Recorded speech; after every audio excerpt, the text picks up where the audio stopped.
working on this herringbone floor, trying to get this thing wrapped up. It's 3x12. These particular ones are cut from a larger tile, like a 12x24. They rip strips.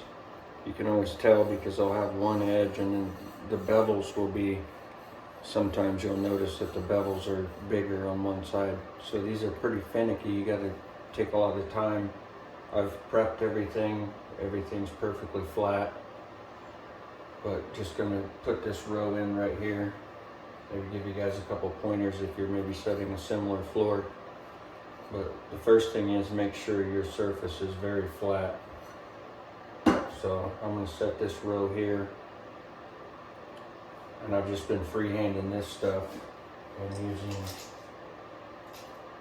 using red shims, tiny shims for the joints, because you gotta manipulate them and move them around. They're not all the same, they're not perfect.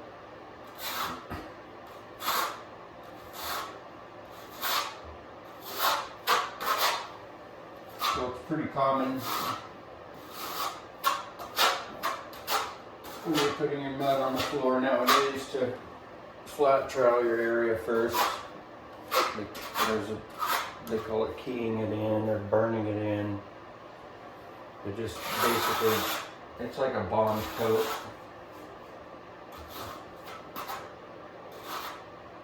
Fills in imperfections in the floor so that when you spread your notch down there, it doesn't leave anything irregular. You get a nice even coat. So once you get that,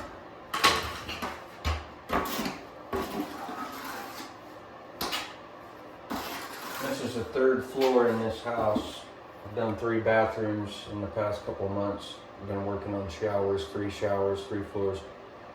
The first one I tried to set with a 1/4 inch notch upstairs. And because these tiles are cut from larger tiles, sometimes you'll get that little bit of warp in them because they're off of a larger tile. So you really got to manipulate. I found out this 3/8 U notch is the best because it allows a little bit more mud and more cushion to push those in when you need to. But each job's going to vary depending on the size of the tile.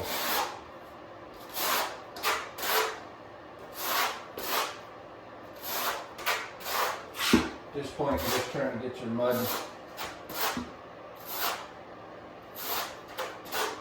spread around, make it heavy for now.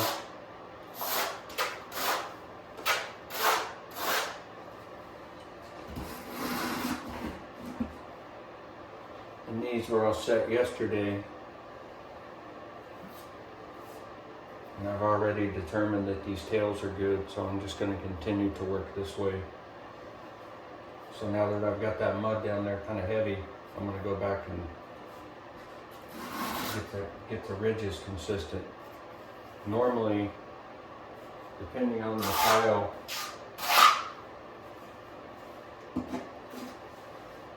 with trowels like this, the higher you hold this up that way, let's see if I can make sure I get that, yeah. The higher you hold it up this way, the taller the ridges will be, so the more mud you're applying. So in this case, I don't really need the full 3/8. So when I trowel this down, I'm going to apply more pressure, hold my front down further at a lower angle, so that when I do that, the lines are, because the higher you stand it up, the taller they are. So I'm going to push it down a little bit further than normal, just so that those ridges aren't so tall, because I don't quite need that much mud.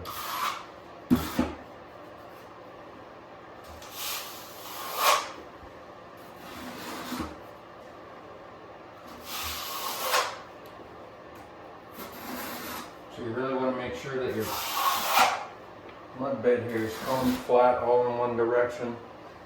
Obviously these are going to be different. I can't help that.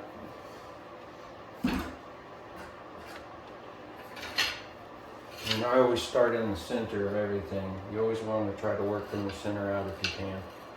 So I'll take my first tile.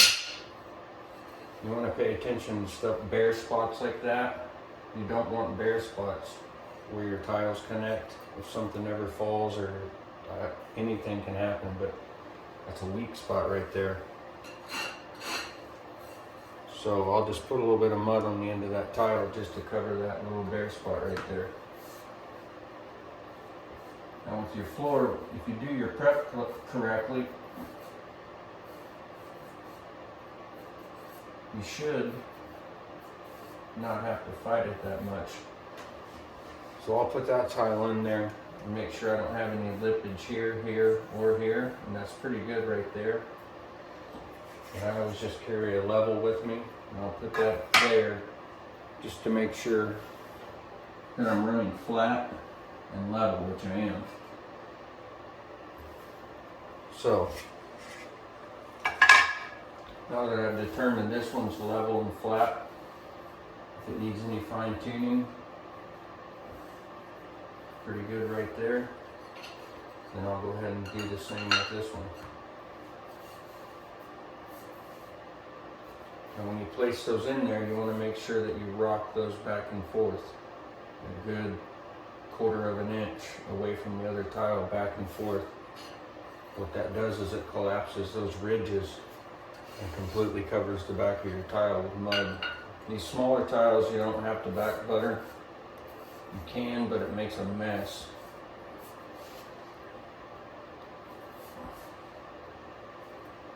But I can show you.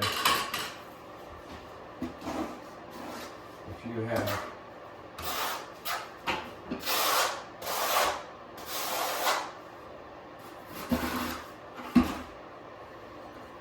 just ditch this tile, but now you rock that back and forth, apply good pressure to it.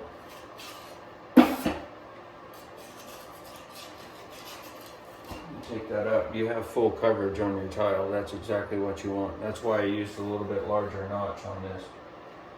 Plus it allows me a little bit more room to manipulate that tile up and down.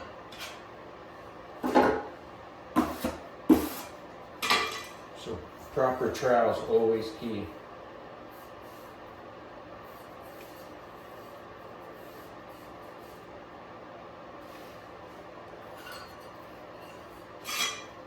A lot of times when you smash that in, you'll get thin set that squishes out right there. I just take my margin trowel and just scoop that right off the edge so you don't get it, it doesn't squeeze out when you put your next tile in.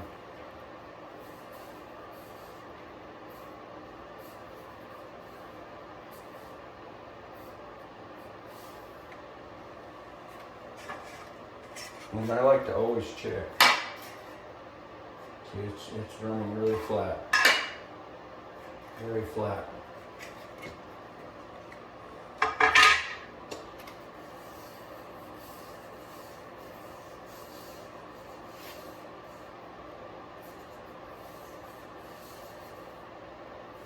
Some of these tiles on the very corner, it'll dip, it'll shoot up because they're crooked.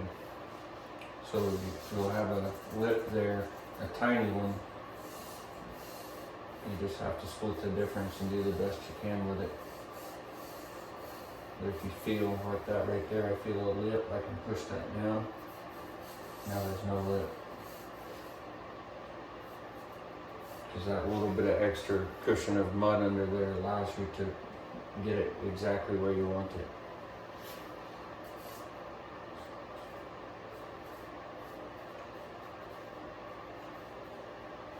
So then as I work this way, I'm just kind of putting my joints where I think they'll go.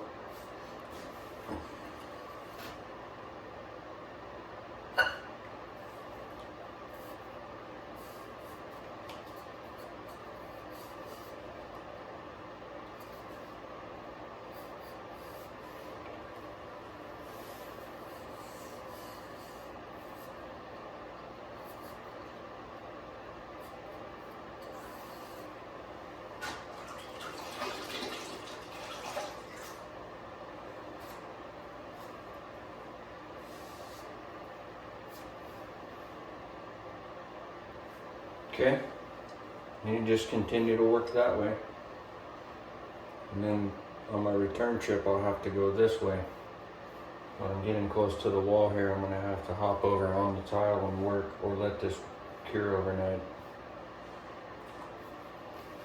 But the main thing is trowel selection, your lines combed the right way, and no lippage. This floor, it's like I said, it's the third one I've done in this house. It's pretty good size in here. But it's really flat and there's no lips. Let me stand it up this way.